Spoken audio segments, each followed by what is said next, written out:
రాష్ట్రంలో సంక్షేమానికి ప్రాధాన్యతనిచ్చి అవినీతికి తావులేని పాలన అందించామన్నారు ఏపీ సీఎం చంద్రబాబు నాయుడు. రాష్ట్ర ప్రయోజనాల కోసమే కేంద్రానికి ఎదురు తిరిగామన్నారు. విభజన హామీల అమలులో మోడీ సర్కార్ విఫలమైందన్నారు. ప్రధాని నరేంద్ర మోడీ ఆంధ్రప్రదేశ్ ప్రజలను మోసం చేశారని ఆరోపించారు. పోలవరం ప్రాజెక్టును రాష్ట్ర నిధులతో నిర్మిస్తున్నామని చెప్పారు. కేంద్రాన్ని ఎదిరిస్తే ఈడీ, సీబీఐ, ఐటీని ఉసిగొల్పే ప్రయత్నం చేశారన్నారు. కేసీఆర్ బెదిరిస్తే బెదిరే ప్రసక్తే లేదన్నారు బాబు.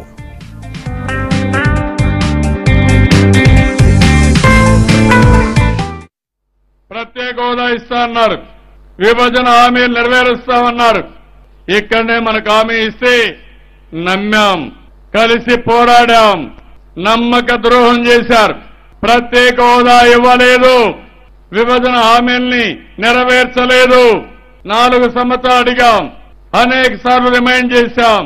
29 సార్లు ఢిల్లీకి వెళ్ళాం, పదే చెప్పాం, వినలేదు. అందుకే ఇంకా లాభం లేదు, నమ్మక ద్రోహం చేస్తున్నారనే ఉద్దేశంతోనే తిరుగుబాటుకు శ్రీకారం చుట్టామని చెప్పి కూడా నేను మీకు తెలియజేస్తున్నా. మనం పోరాడుతూ ఉంటే మన మీద దాడులు చేశారు, ఇన్కమ్ ట్యాక్స్ దాడులు చేశారు, ఎక్సైజ్ డిపార్ట్మెంట్ దాడులు చేశారు, సిబిఐ దాడులు చేశారు.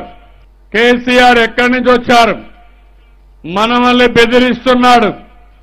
మొన్న చూశారు తమ్ముళ్ళు, మనకివ్వాల్సిన డబ్బులు ఇవ్వకుండా, మనకు ఆస్తుల్లో వాటా ఇవ్వకుండా, ఇంకో పక్క మనం ఇచ్చిన కరెంటు కూడా వాడుకుని 5,000 కోట్ల రూపాయల పైన డబ్బులు ఇవ్వాలి. అది ఇమ్మంటే తిరిగి మనమే ఇవ్వాలని మన మీద ఆరోపణ చేసే పరిస్థితికి వచ్చారు. ఈరోజు పోలవరంలో మనకు అడ్డుపడే పరిస్థితికి వచ్చారు. సుప్రీంకోర్టులో ఒకరిచ్చేశారు. అడుగడుగున అడ్డంకులు సృష్టిస్తున్నారు. మీకు పోలవరంలో ఏం పని అడుగుతున్నా, అన్ని రాష్ట్రాలకు వాడుకున్న నీళ్ల తర్వాత ఆ నీళ్లు సముద్రంలో పోయే సమయంలో మన గోదావరి ద్వారా దానిపైన పోలవరం కట్టాం.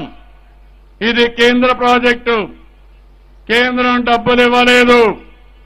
ఇంకా 4,200 కోట్ల రూపాయలు మనం ఖర్చు పెట్టిన డబ్బులు ఇవ్వకపోతే మనం లెక్క పెట్టుకోకుండా ముందు ప్రాజెక్టు పూర్తి కావాలని 67% పనులు చేసిన ప్రభుత్వం మన ప్రభుత్వం.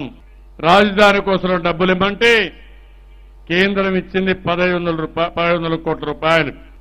ఆ రోజే మనందరం కూడా బాధపడ్డాం. డబ్బులు ఇస్తారు, ప్రధానమంత్రి వచ్చారనుకుంటే మన ముఖాన మట్టి నీళ్లు కొట్టి మనకు మోసం చేసిన వ్యక్తి ఈ ప్రధానమంత్రి నరేంద్ర మోడీ అని చెప్పి కూడా నేను మీకు తెలియజేస్తున్నా. ఎట్టి పరిస్థితుల్లో కట్టాలనే ఉద్దేశంతోనే మనం ముందుకు పోయాం.